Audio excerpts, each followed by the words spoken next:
warahmatullahi wabarakatuh. Halo semuanya, jumpa bersama saya Ola Ramlan dalam sebuah program YouTube istimewa yang akan berbagi informasi dan ilmu yang insya Allah bermanfaat untuk kita semuanya.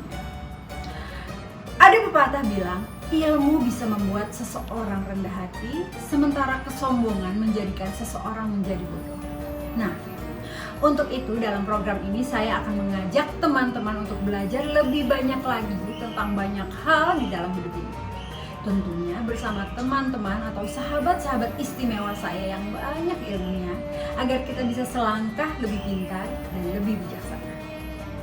Teman-teman, selamat datang di edisi perdana Ola Ramlan bersama Isi.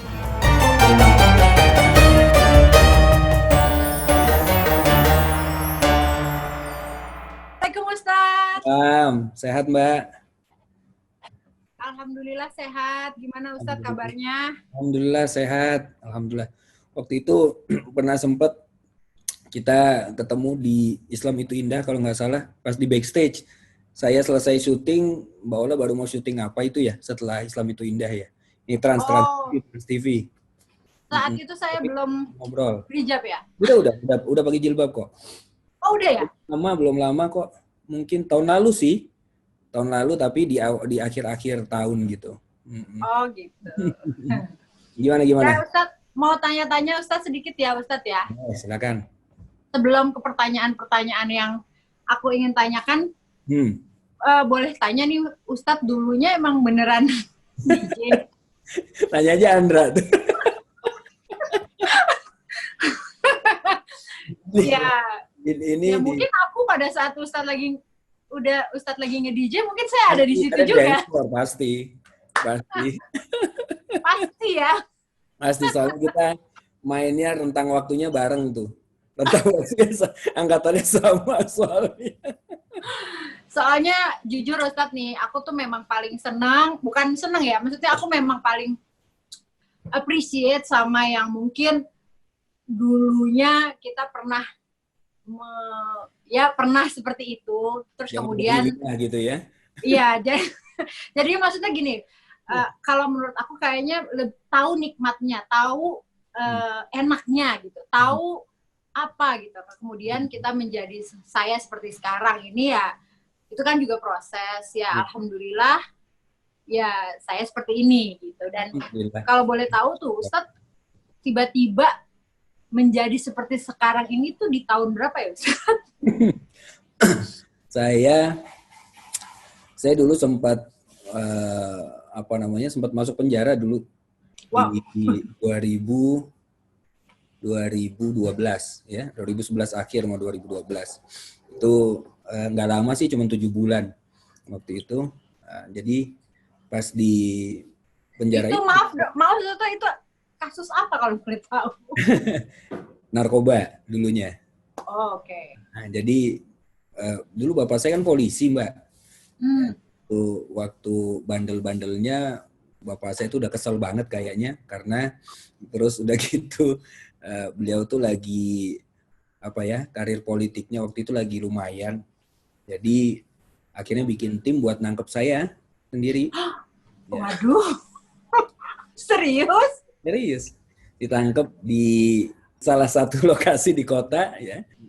Jadi di situ terus langsung dititipin di Polres Jakarta Barat waktu itu 7 bulan. Nah, saya punya guru namanya Ustadz Abi Maki. Ya. Oh iya, saya suka juga Abi Maki. Ya, itu guru saya, guru langsung. Jadi guru langsung? Langsung. Waktu saya dulu di dalam, itu Ustadz Abi Maki sempat besuk, nggak pakai ngabarin, nggak pakai apa-apa, karena memang ditutup. Saya waktu itu betul-betul dimasukin di dalam, ditutup, nggak ada, jangan sampai kecium pers, jangan sampai kecium orang-orang lah pokoknya waktu itu ya, karena memang lagi heboh-hebohnya mau ada pemilihan Kapolri waktu itu. Nah, yang mengajukan Kapolri itu kan dari Kompolnas ya. Nah, ayah saya ada di Kompolnas waktu itu, sekretaris di sana. Jadi khawatir nih kalau misalnya anaknya kenapa diambil duluan sama polisi, kan jadi masalah kan. Maksudnya beliau bisa ditekan nanti untuk pemilihan. Nah, akhirnya Abi Maki datang ke dalam. Nah, di situ kemudian saya berubah lah. Itu secara Singkatnya gitu. Ya, secara singkatnya itu banyak cerita-cerita yang luar biasa sebetulnya. Sampai akhir itu tahun berapa Ustaz? Maaf. Saya keluar 2012. 2012. 2012. Saya baru nikah ya, sama yang ini. Iya, gitu. Iya. Iya, nah terus sampai akhirnya Ustadz sekarang sudah dakwah kemana-mana ya Ustadz ya? Alhamdulillah saya dakwah, saya sekolah lagi. Pas saya tinggal, jadi keluar dari penjara langsung tinggal di rumah Ustadz Abi Maki. Hampir 4 tahun saya di sana. Terus saya sekolah lagi di Perguruan Tinggi Ilmu Al-Quran PTIQ Jakarta. Alhamdulillah lulus ya lumayan cepat lah kemarin itu. Karena lulusnya cepat, sekarang diminta ngajar juga, jadi sambil ngajar di PTIQ juga. Jadi dosen juga, itu dosen juga nih saya nih. Alhamdulillah. Dosennya dulu bekas ajab-ajab, sekarang jadi dosen. Nggak tahu deh tuh mahasiswanya gimana tuh. Gak apa-apa Ustadz, biasanya yang begitu malah tahu kan Ustadz. Yeah, dan nggak bisa dibohongin biasanya. Udah tahu tanda-tanda gitu. Iya, udah ada tanda-tanda. Emang biasanya nggak bisa dibohongin. Nah Ustadz, gimana? Aku tuh mau tanya, boleh ya sekarang nanya-nanya perihal pertanyaan yang sering ditanyakan sama orang terhadap saya gitu. Aku tuh sering banget ditanya, kenapa sih berhijab? Nah, itu jawaban yang tepat menurut Ustadz tuh apa sih? Saya harus jawab apa? Karena kalau jujur, kalau ya secara aku orangnya memang blak-blakan, aku cuma jawab begini. Lo mau jawaban pendek apa panjang? Aku bilang. Kalau panjang kita puter-puter nih. Kalau pendek jawabnya singkat karena wajib. Saya sih jawabnya begitu. Nah, sebenarnya sebagai yang benar gitu, kata-kata yang memang tepat, kenapa sih wanita itu harus berhijab, itu apa Ustaz? Iya. Bismillahirrahmanirrahim. Mau panjang mau pendek? Ustaz. Tengah-tengah deh di tengah-tengah. Jadi dulu sebelum syariat Islam turun, ya, pada masa jahiliyah itu orang-orang Arab jahiliyah itu pakaiannya itu kebuka-buka, Mbak. Jadi kebuka-buka. Jadi bukan dikatakan jilbab itu budaya Arab, niqab itu budaya Arab. Enggak, kata siapa? Budaya Arab jahiliyah itu malah yang kebuka-buka dulu mereka. Nah, pada saat kemudian turun surat Al-Ahzab itu untuk memerintahkan bahwa yang namanya wanita itu untuk menjulurkan pakaiannya. Menjulurkan kemudian pakaiannya dengan menutupi auratnya. Ya, ada auratun nazar namanya, aurat yang boleh terlihat, yaitu wajah dan juga tangan, begitu ya. Ini auratun nazar, aurat yang boleh terlihat. Ya. Selebihnya tidak boleh terlihat, berarti kan begitu.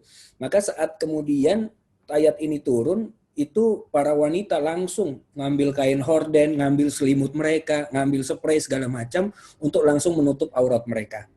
Ini karena perintah Allah, kan begitu ya? Karena perintah Allah.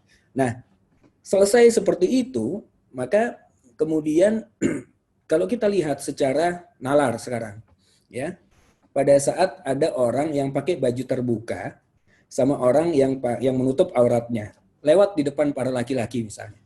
Kira-kira yang disuit-suitin yang pakai jilbab apa enggak? Ya, yang enggak ya? Yang enggak pastinya. Yang menarik yang terbuka-terbuka itu kan, mata laki-laki langsung lihat. Tapi kalau orangnya pakai jilbab, nunduk, dia berjalan dengan pandangan yang tertunduk, menjaga marwahnya, maka laki-laki pun akan segan dan nggak mau kemudian mempunyai fantasi-fantasi atau pikiran-pikiran untuk menggoda, ya, menjaga betul-betul. Bahkan saya melihat di beberapa di YouTube itu, ya, itu ada yang namanya sosial eksperimen, ya, sosial eksperimen. Pada saat itu ada wanita, ini orang-orang di luar ini, wanita yang nggak pakai jilbab, terus dimarah-marahin sama cowoknya kayaknya. Ada cowok yang marah-marah sama dia sampai dorong-dorong, nggak pakai jilbab dia.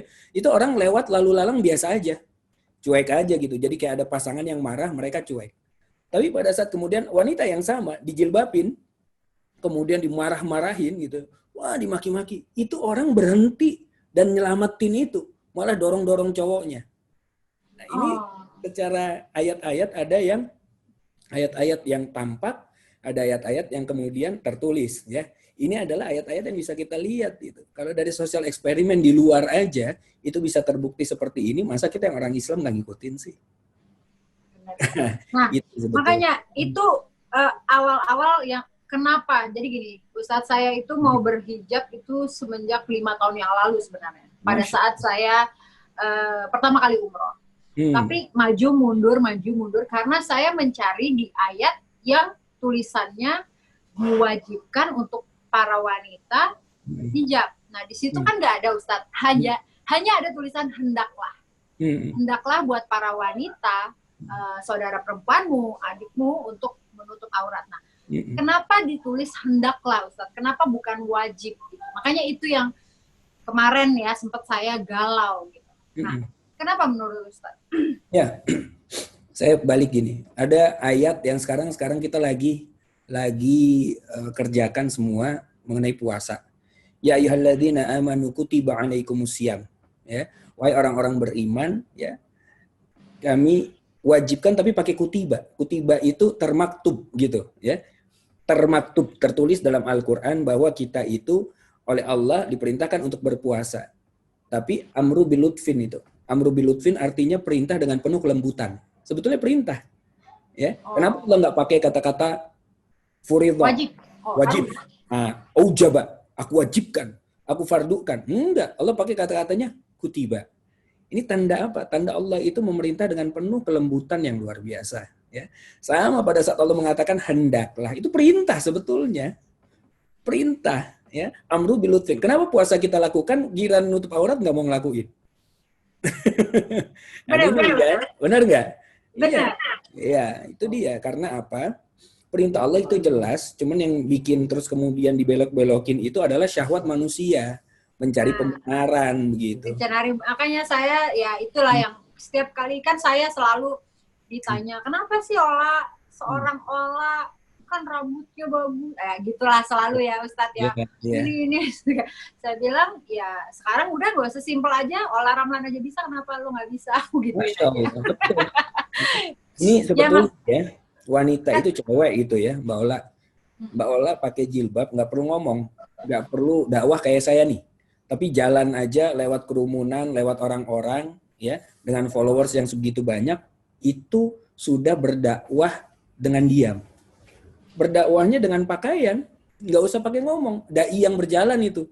Karena apa? Karena pada saat itu orang-orang melihat, ih, ternyata dia cakep juga loh kalau pakai jilbab. Oh enggak ya, kan gitu kan? Jadi akhirnya menarik perhatian orang lain untuk mengikuti. Nah itu keren banget. Karena apa? Pada saat kita bisa memanfaatkan ketenaran kita di dunia ini untuk kemudian menginspirasi orang-orang lain agar mengikuti jalan menuju Allah. Itu keren. Alhamdulillah. Nah, berikutnya Ustadz. Nah, misalnya nih, kita nih sudah menggunakan hijab, tapi masih menggunakan atau menyukai barang-barang yang bermerek, barang-barang branded.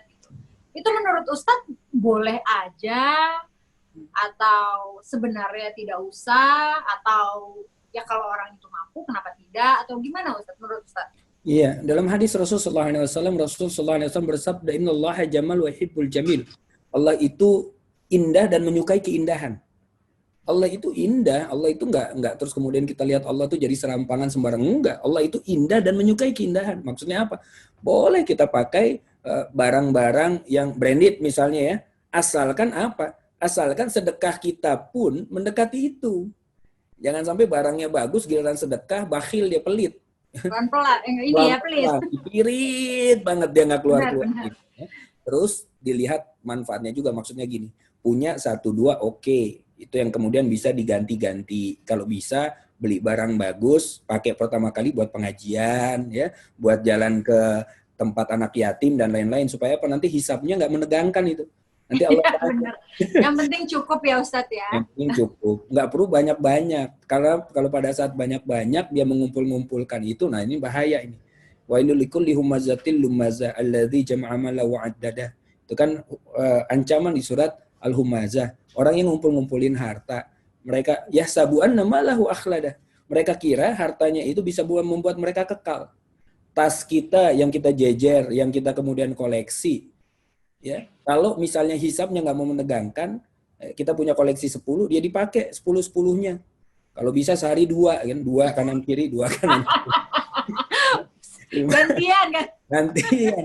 Supaya apa? Karena manfaatnya jelas bisa dipakai gitu. Kalau dia dipajang saja sementara dia lewat di tempat orang-orang yang kesusahan, hatinya nggak tergerak.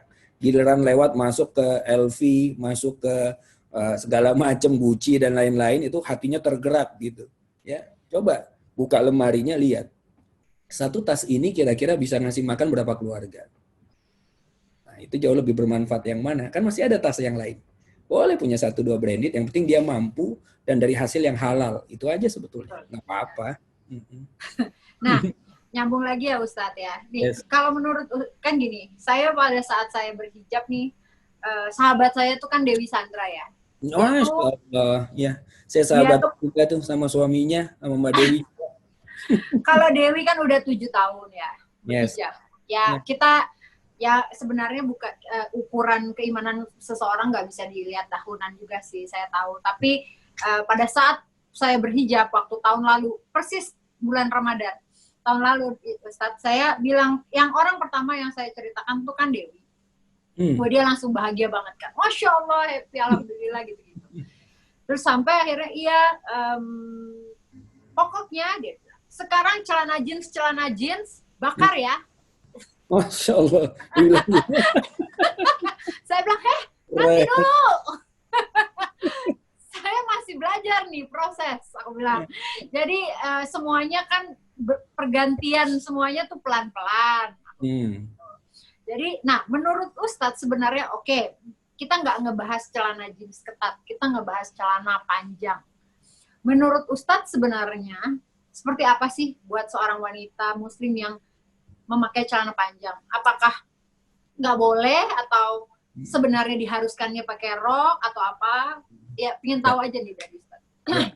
Sebaiknya jadi sebetulnya wanita-wanita itu jangan sampai menyerupai laki-laki. Ya.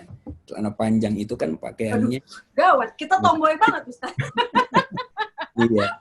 Jadi sebaiknya menyelisihi, kan begitu ya? Sebaiknya menyelisihi. Karena kalau dia pakai celana panjang, mohon maaf, celananya ngetat misalnya ya, terus kemudian terlihat lekuk tubuhnya, maka dia masuk dalam hadis Rasulullah SAW, ada orang-orang wanita-wanita yang memakai baju tapi telanjang, kata Rasulullah. Karena apa? Dia pakai baju tapi terlihat lekuk tubuhnya, ya, sehingga orang-orang bisa membayangkan akhirnya. Jadi cowok-cowok tuh bisa ngebayangin, wah dia lekuknya di sini nih, ya. Ini gitar Spanyol apa gitar apa gimana, kira-kira begitu kan? Itu kan dia. Andra ketawa di sebelah. Ini jadi malah jadi khawatirnya usikum wa ya nafsi bittaqallah, mohon maaf, bukan bermaksud untuk kemudian menyinggung teman-teman yang mungkin masih menggunakan hal ini. Apapun yang dilakukan sekarang, yang penting arahnya hijrah menuju ke jalan yang lebih baik, maka kita hargai prosesnya dulu. Karena proses ini kan tidak kemudian semudah membalik telapak tangan. Ya, ada orang hijrahnya bisa ngebut langsung begitu ya. Nah, tapi ada orang yang hijrahnya pelan-pelan, dan nggak bisa kita samain antara seseorang yang hijrah sama orang lain harus sama, nggak mungkin. Ya, itu harus kita hargai prosesnya sehingga kemudian mereka bisa menjalankan keislaman secara kafah, secara utuh, begitu, secara utuh.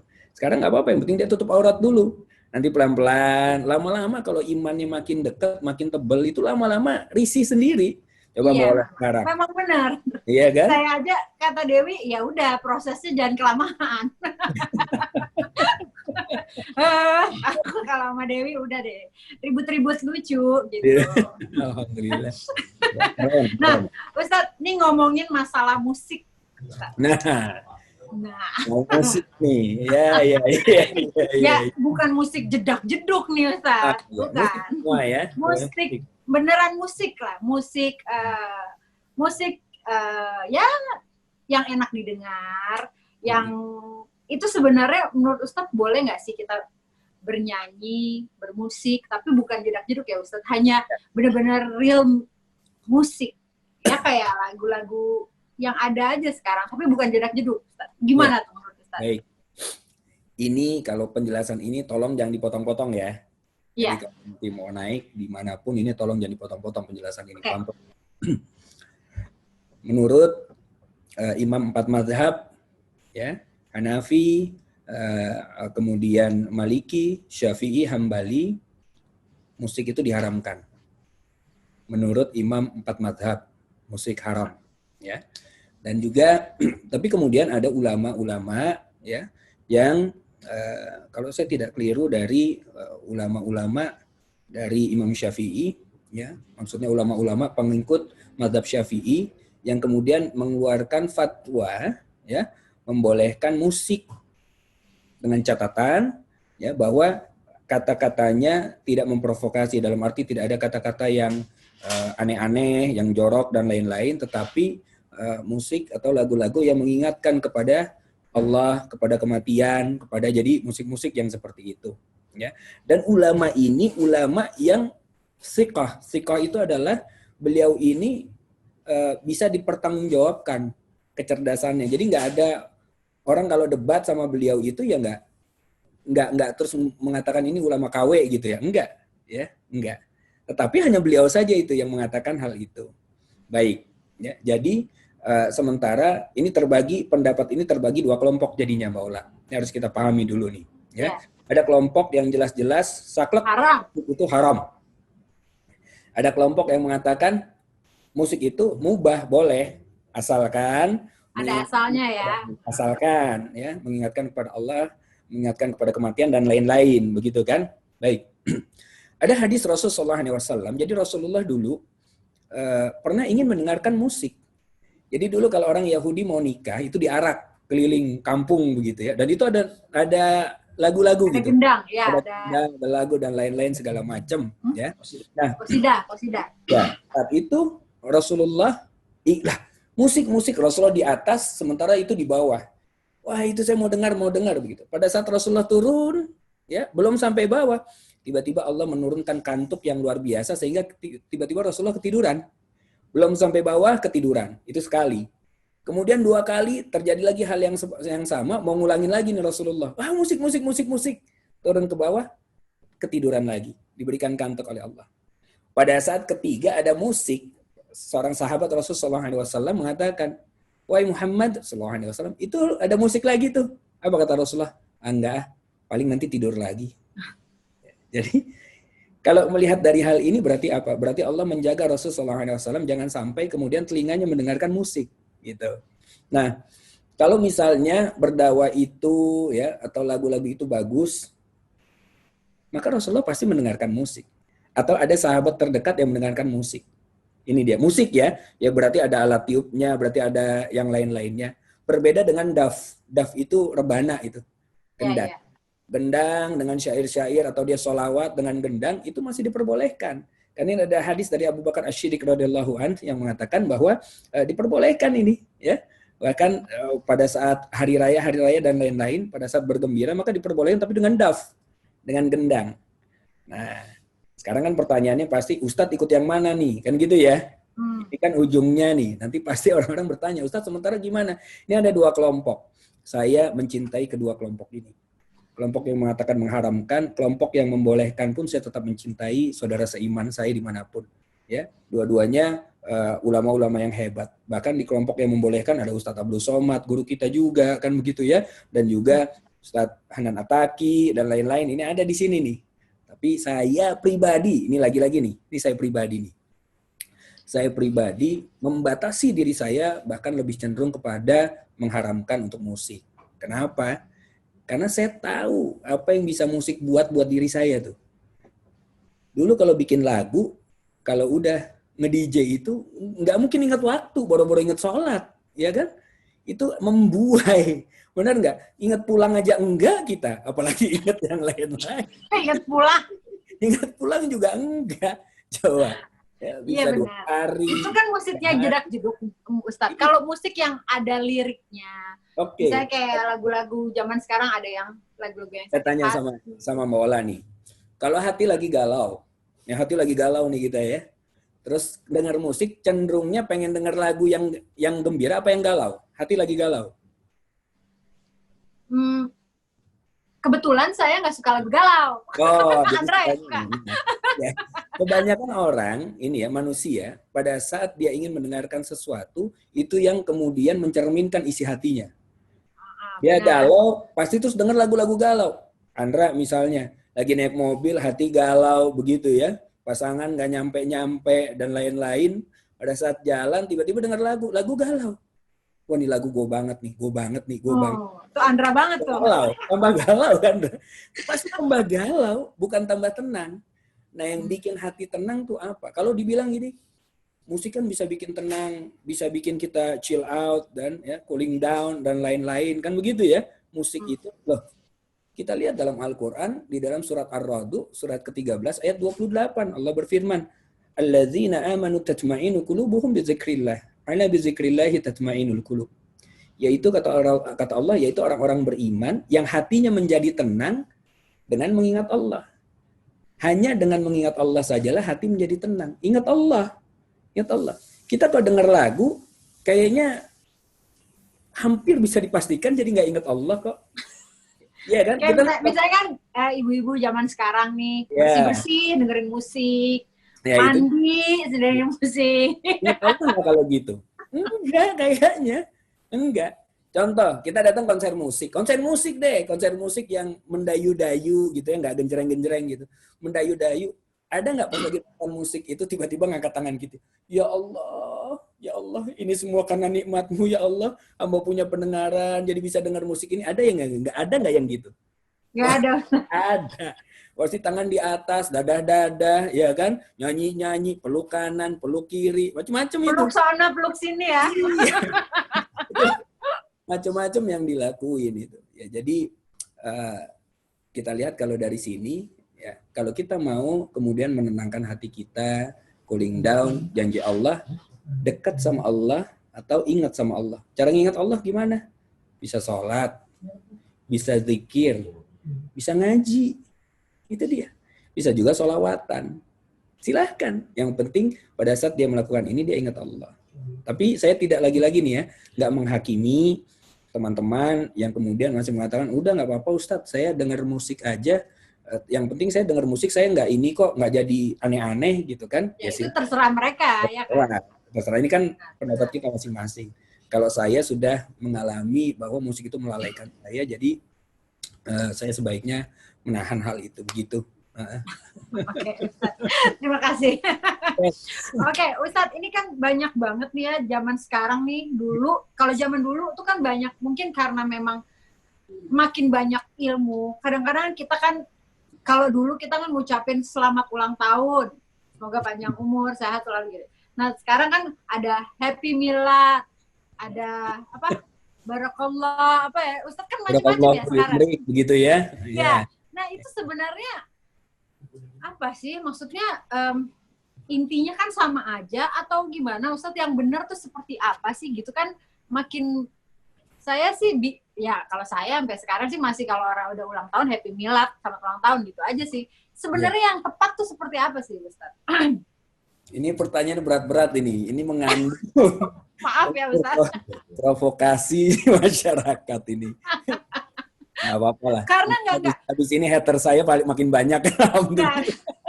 Nanti saya bikin sehalus mungkin. Nggak, masalahnya gini Ustadz, itu adalah pertanyaan-pertanyaan yang ada di hati saya gitu. Ini semua pertanyaan global yang saya sering tanyakan gitu. Karena saya cenderung sama Andra, cenderung debat. Andra walaupun tatuan gimana, cenderung debat sama saya kan. Dia juga udah soleh banget insya Allah. Makanya saya suka, kenapa sih harus apa Andra bilang barokallah apa-apa, kenapa sih bikin ribet aja katanya gitu. Nah itu Ustadz, maksud saya apa penjelasan yang tepat untuk mengucapkan hari lahir seorang manusia? Ya, jadi sebetulnya Islam ya tidak mengenal istilah ulang tahun. Betul begitu. Jadi hari raya bagi umat Islam itu hanya dua, Idul Fitri dan Idul Adha. Gitu. Selebihnya ya nggak ada, gitu kan? Ya. Tapi begini, sementara ulang tahun dengan tiup lilin, ya pakai kue dan lain-lain itu budaya Barat itu, ya, budaya orang-orang non Muslim. gitu ya. Nah, sekarang kita lihat pada saat kemudian kita mengucapkan selamat ulang tahun ya, panjang umur ya, gitu ya. Umur panjang, tapi kemudian di umurnya itu dia maksiat terus buat apa? Kan gitu. Maka kemudian ada orang-orang yang mengatakan barakallahu fi umrik. Ini kan doa. Ya, semoga Allah memberikan keberkahan di dalam umurmu. Keberkahan di dalam umurmu, begitu. Tapi ini kemudian diucapkan juga pada saat ulang tahun misalnya untuk mengingatkan. Sebetulnya gini, boleh nggak sih kita ingat hari lahir kita, ulang tahun kita? Boleh. Kenapa? Karena Rasulullah SAW pada saat masuk di usia 40 tahun, Rasulullah berdoa, Rabbi auzi'ni an ashkura ni'mataka allati an'amta 'alayya wa 'ala walidayya wa na'mala shalihan tardahu wa aslih li fi dzurriyyati inni tubtu ilaika wa inni minal muslimin. Doa Rasulullah, ya. Pada saat Rasulullah berdoa untuk masuk pada saat usia 40 tahun. Rasulullah berdoa, kan berarti Rasulullah mengingat itu. Mengingat hari lahirnya, sehingga masuk di usia 40 tahun, kemudian Rasulullah berdoa. Nah, kita kalau nggak mengingat hari lahir kita, gimana kita bisa berdoa nanti masuk ke usia 40 tahun, kita nggak tahu lagi. Jangan-jangan. Ya, benar. Ya kan? Nah, tetapi tidak kemudian dirayakan. Tidak kemudian dihambur-hamburkan untuk urusan-urusan yang nggak jelas begitu. Nah, inilah kemudian sebaiknya bagaimana sih cara kita mengingat hari ulang tahun kita misalnya ya. Ya ingat pada saat itu berarti hakikatnya umur kita berkurang. Kalau umur kita berkurang, kemudian kita bermuhasabah aja. Ya, hari itu bermuhasabah. Kira-kira setahun kemarin gue udah ngapain aja ya. Gue A, B, C. Itu banyak manfaatnya, banyak mudaratnya. Kalau banyak mudaratnya, maka di tahun ini diperbaiki ke depan.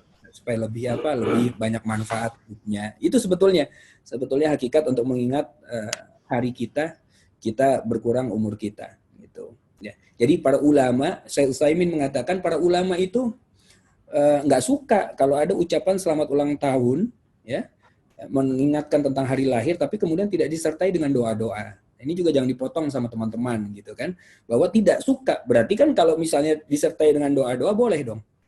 Ini kan ada mafhum mukhalafah. Jadi apa ya? Ada terbaliknya gitu. Kemungkinan terbaliknya. Kalau dibilang tidak suka apabila nggak diiringi dengan doa, ya. Jadi berarti kalau diiringi dengan doa ada kemungkinan bisa jadi suka. Kan begitu kan? Itu kan secara nalarnya. Iya. Nah, kita bagaimana? Ya lebih baik kita mengingatkan saja kalau ada yang ulang tahun, kita tahu itu hari ulang tahun dia, maka kita ingatkan. Bro, sis gitu ya. Berkurang umur lo, makin soleh, jangan sampai nanti lupa kita, lalai kita, ya tiba-tiba malaikat maut di depan kita, selesai hidup kita, mau ngapain lagi? Ya, benar. Oke, ini berikutnya pertanyaannya nggak terlalu berat, udah ringan. Oh, udah ringan sih.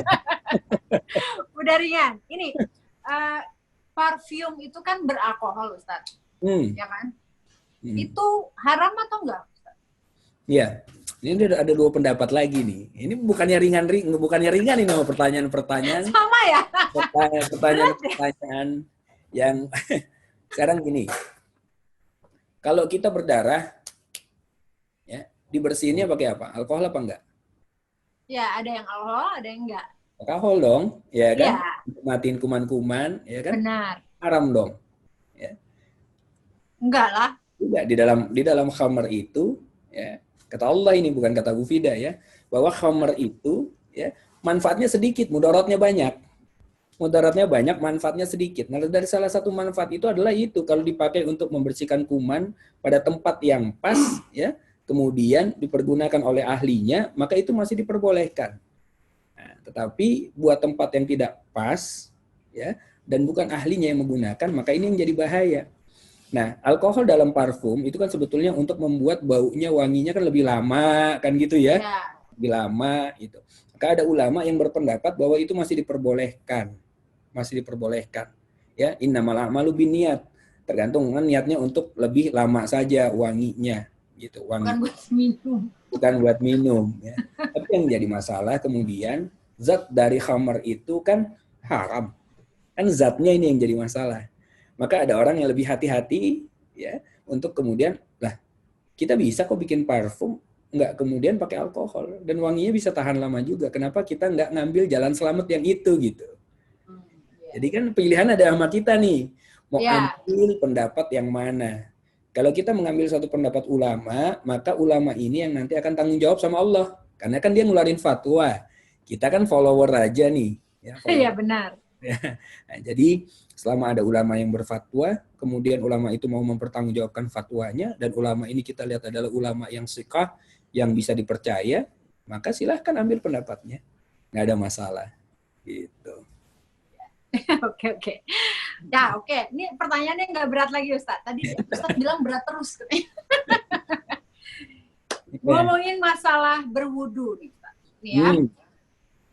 Kalau sudah berwudu, bersentuhan dengan saya, dengan suami, atau suami saya udah wudu, sentuhan dengan saya, itu sebenarnya batal atau enggak sih, Ustaz? Sementara kan kita sering mendengar kalau Rasul tuh setiap sholat Jumat tuh beliau selalu jadi habis berwudu, sebelum dia berangkat beliau selalu mengecup kening istrinya. Nah, Masya Allah, ini udah bisa jadi ustazah ini, banyak referensi.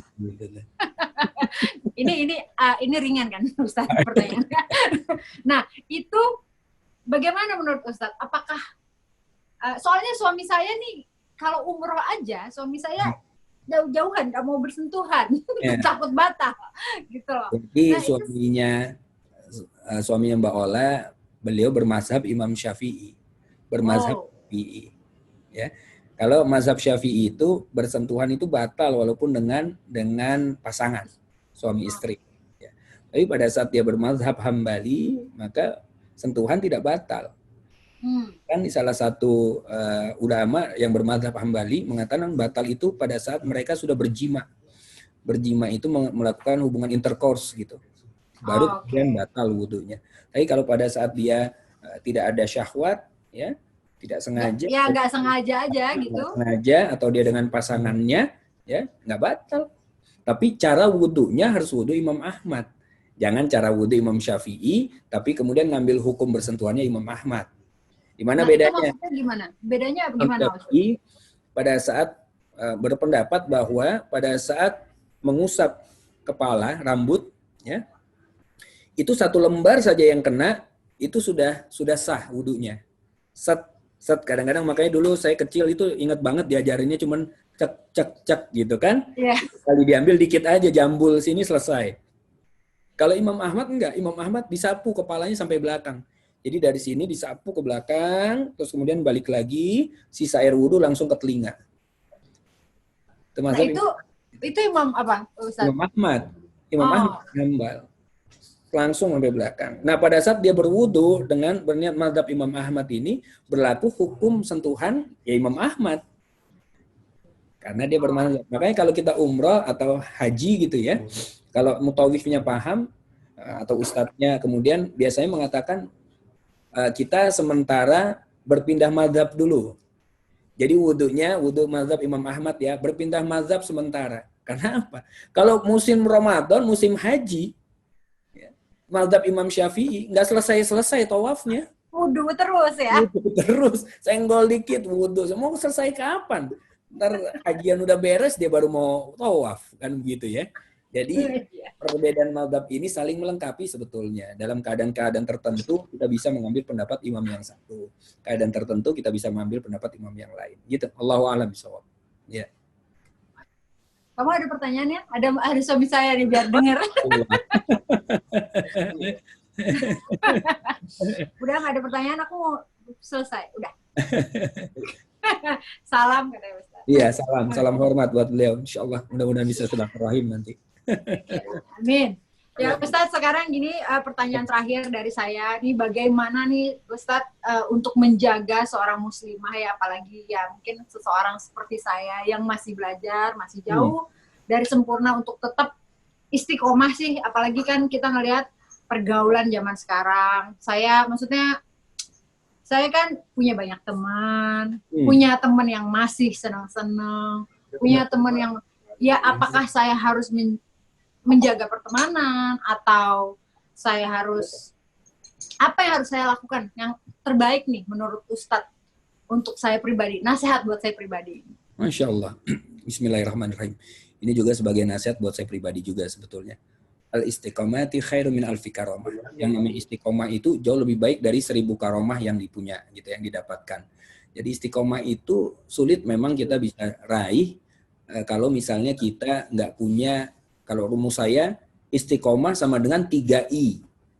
Istiqomah sama dengan 3 I. I yang pertama itu ilmu. Kita nggak bisa istiqomah kalau kemudian kita nggak punya ilmunya.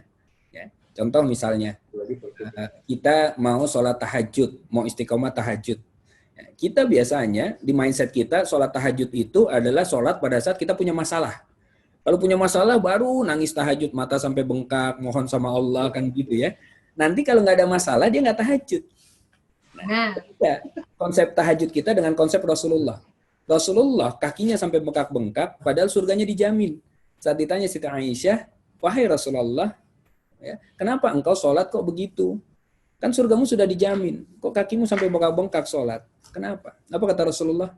Salahkah bila aku bersyukur kepada Tuhanku? Jadi Rasulullah sholat selama itu, tahajud kaki sampai bengkak-bengkak karena bersyukur kepada Allah. Kita tahajud mata sampai bengkak-bengkak karena punya masalah. Konsepnya beda. Nah kalau ilmunya kita tahu keutamaan tahajud. Ternyata tahajud itu utamanya ada 4. Yang pertama, menaikkan derajat seseorang di hadapan Allah sampai tingkat yang tertinggi. Yang kedua, Allah akan bimbing aktivitasnya menjadi aktivitas yang baik-baik semuanya. Amin. Yang ketiga, kalau dia punya masalah, Allah akan berikan jalan keluar. Jadi salah satu manfaat nih memang dari permasalahan dia. Dan yang keempat, kalau ada orang yang mau menzolimi ahli tahajud, Allah akan memberikan pertolongan langsung dengan kekuatan dari sisi Allah tanpa perantara. Masya Allah. 4 keutamaan. Ustaz, aku potong dulu. Aku potong sedikit. Ya, boleh. Nah, kalau kita ingin tahajud itu harus tidur atau enggak, Ustaz? Sebaiknya tidur dulu. Kalau sebaiknya walaupun cuma 5 menit kan? Ya, walaupun hanya tidur ayam. Jadi kadang-kadang kita insomnia misalnya ya. Suami saya kalau kebiasaannya nggak bisa tidur malam. Nah saya itu kan punya insomnia. Ya, maka dia gini. Dia coba tidur, kadang-kadang kan dia belum tidur lelap itu, tapi agak hilang gitu. Hilang dikit itu bisa dikatakan tidur sudah, karena akalnya sudah hilang. Kata suami saya hilang terus. Hilang terus. Ustaz dulu hilang terus yang nggak pulang-pulang. Tapi boleh nggak kalau nggak tidur? Kalau nggak tidur misalnya, boleh nggak? Tidur sama sekali, jatuhnya dia qiyamul lail. Sholat malam. Gimana itu? Silahkan. Sholat malam atau enggak? Sholat hajat beda ya? Beda.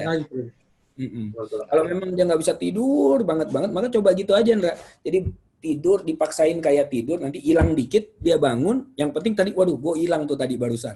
Itu udah dikategorikan dia tidur. Jadi walaupun hanya sekejap, yang penting sekelebat itu bisa udah masuk tahajud ya, Ustaz ya? Betul. Oke. Balik lagi tadi, ilmu ya. Jadi ilmu penting. Waktu kita tahu ilmunya, kita ngerjain tahajud bisa istiqomah. Karena apa? Mau dapat manfaatnya kan, keutamaannya. Ilmu. Yang kedua, ikhtiar. Kalau dia ilmunya udah tahu, tapi kemudian nggak ngelakuin, nggak ikhtiar dalam melakukan, kan juga sama aja bohong. Mbak Ola ditanya, tahu tahajud? Tahu dong. Utamanya ada 4 kan, Masya Allah. Dalilnya di mana? Surat Al-Isra ayat 79, ayat 80. Waduh, keren. Tahu dia semuanya. Ya, jamnya jam berapa? Dia juga tahu.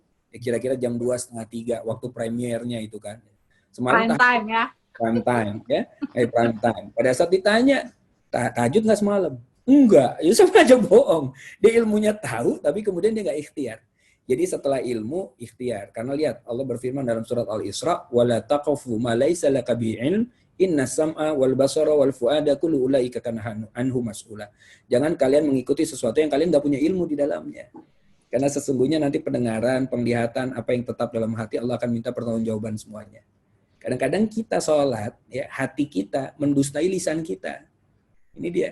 Sholat, baca, hafal, tapi kemudian hatinya nggak dihadirkan dalam sholatnya. Ini lisan, baca, hafal, tapi terus kepikirannya kemana-mana. Mikirin buka mau itu makan. Sering tuh, Ustaz. Ini udah berapa rakaat ya? Gitu. Nah, itu dia. Belum lagi mikirin makanan buka, buat sahur apa. Dipikirinnya waktu sholat tuh. Waktu terawih kan. Terawih nanti mikir sahur apa ya buat suaminya. Tadi ayam udah diopor. Nanti ayam begini. Mikirnya waktu sholat. Lisannya nggak ada, tapi kemudian hatinya nggak ikut. Ikhtiar. Kemudian yang ketiga, nah ini yang paling tinggi, itu ikhlas. Ikhlas. Jadi istiqomah butuh 3 I. Ilmu, ikhtiar, ikhlas. Kalau 3 ini bisa kemudian kita hadirkan dalam diri kita, maka insya Allah Allah berikan keistiqomahan. Istiqomah ini anugerah dari Allah. Kita sampai ke tingkat ikhlas baru Allah berikan. Ada dalam surat Fussilat, surat ke-41 ayat 30. Innalladzina qalu rabbunallahu tsumma istaqamu tatanazzalu 'alaihimul malaikah. Sesungguhnya orang-orang yang kemudian mencoba untuk istiqomah di jalan Allah, mengatakan Tuhan kami adalah Allah, dan mencoba untuk istiqomah di jalan Allah, ya, maka Allah akan turunkan malaikat-malaikat untuk menjaga keistiqomahan dia. Jadi malaikat Allah utus untuk jaga keistiqomahannya. Tapi kita butuh 3 itu untuk kemudian Allah berikan keistiqomahan dalam diri kita. Itu yang paling penting. Bismillah. Pertanyaan terakhir apa, Andra? Ya nggak diganggu lagi. Kalau nggak bisa baca Quran tapi baca artinya boleh nggak? Kalau Iya. nggak bisa baca Quran tapi nggak baca artinya, ini Andra ya. Tapi baca artinya. Tapi baca artinya boleh saja, tetapi Quran itu harus baca Arabnya dan dilafazkan. Jadi nggak boleh silent bacanya. Walaupun terbata-bata itu pahalanya 2 kali lipat malahan. Pada saat dia terbata-bata. Kalau niat sholat, Ustaz, ini udah mulai. Niat sholat, ya, itu Boleh bahasa Indonesia? boleh. Tapi dalam hati aja, niat tuh dalam hati. Mau bahasa Sunda boleh, mau bahasa Palembang boleh, mau bahasa Kalimantan boleh. Silakan. Dalam hati niat, ya, niat dalam hati. Tapi sholatnya jangan pakai bahasa Kalimantan. Batal sholatnya. Oke, Ustadz. Ini pertanyaan terakhir lagi nih ya. Ya. Maaf nih, ini beneran terakhir. Iya. Kadang-kadang kan kita nih lagi duduk bareng sama teman-teman, ketemu lah ya, kayak sama siapa ketemu. Terus kita ngebahas masa lalu, dulu kita seru ya di sini. Kayak gini, kayak dulu kita seru ya di. Nah, sebenarnya boleh nggak sih itu dibahas, Ustadz? Masa lalu yang zaman jahiliyah ya. Tapi sekarang kita udah nggak gitu lagi. Cuman itu hanya sebagai bercandaan atau gurauan. Itu menurut Ustadz boleh atau enggak? Ya, jadi gini. Para sahabat pun pernah menceritakan tingkah laku mereka pada saat di zaman jahiliyah, dan kemudian mereka tertawa gitu, menertawakan kejahilian mereka. Gitu ya. Tetapi ada nilai ibrah atau pelajaran di dalam yang diambil. Jadi pada saat kita mau menceritakan hal itu, kira-kira mau ngambil pelajaran apa ya di dalamnya? Gitu loh. Ya. Dulu kita 3 hari dulu di pulang-pulang, nggak tahu jalan pulang, sesat kita di dalam gitu kan. Padahal pintunya jelas, kunci vale jelas dan lain-lain. Itu gimana? Ada naganya ya. Ada naganya di tengah. Berarti kan lantai 4 tuh kalau udah begitu ya. Nah, jadi saat itu terus kemudian kita dulu gini. Nah, kenapa ya sekarang kita nggak coba gitu? Nggak coba gitu buat apa? Itikaf. Itikaf kan juga nggak pulang-pulang tuh. Iya benar. Berarti kan harusnya bisa, yuk kita buat nebus yang lalu-lalu. Jadi ada nilai mengingatnya di depan, yang ngingetin kita ke zaman jahiliyah kita, tapi kemudian pelajaran apa yang kita bisa ambil. Iya. Kalau hanya untuk berbangga-banggaan, jangan. Nggak ada gunanya. Nggak ada gunanya. Sia-sia jadinya. Oke. Ya Ustadz, terima kasih buat hari ini, malam ini, ilmunya insya Allah. Mudah-mudahan Ustadz kalau nanti saya tanya-tanya lagi, tapi pribadi ya, benar-benar jadi guru saya mungkin. Masya Allah, tabarakallah. Siapa tahu Ustadz bisa saya tanya-tanya, karena gimana pun juga saya masih proses belajar, mencari ilmu, mencari segala macam yang kadang-kadang saya itu soalnya tipikal yang kalau diguruin agak susah masuknya. Tapi kalau ngasih taunya pelan gitu. Ngasih taunya enak, nah itu bisa masuk, ya kan Ustadz? Kayaknya Ola cocok sama Abu Fida sama Hanan Ataki. Kemarin ketemu juga. Ini saya mau meeting sama Ustadz Hanan nih. Besok aku ini sama dia. Bilang aja salam ya dari saya. Kemarin buat Abu Fida Ustadz gitu. Atau kan nanti kalau saya tanya deh, saya bilang. Iya besok jam 11 siang insya Allah. Oh, Masya Allah. Iya, mantap. Mudah-mudahan. Oke, terima kasih banyak Ustadz. Sama-sama ya. Salam buat semuanya. Alhamdulillah, berkah selalu. Salam buat keluarga, anak-anak. Semoga sehat. Insya Allah semoga sehat terus ya Ustadz. Alhamdulillah. Amin. Doa yang sama buat Maula sama keluarga. Amin. Terima kasih Ustadz. Assalamualaikum. Assalamualaikum warahmatullahi wabarakatuh.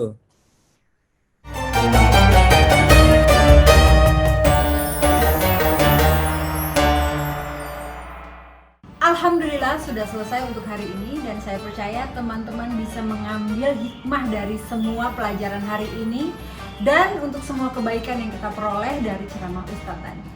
Nah, mari kita amalkan sebaik-baiknya dan kita selalu dalam lindungan Allah Subhanahu wa Ta'ala. Terima kasih sudah menyaksikan saya, Ola Ramlan, bersama Islam. Wassalamualaikum warahmatullahi wabarakatuh.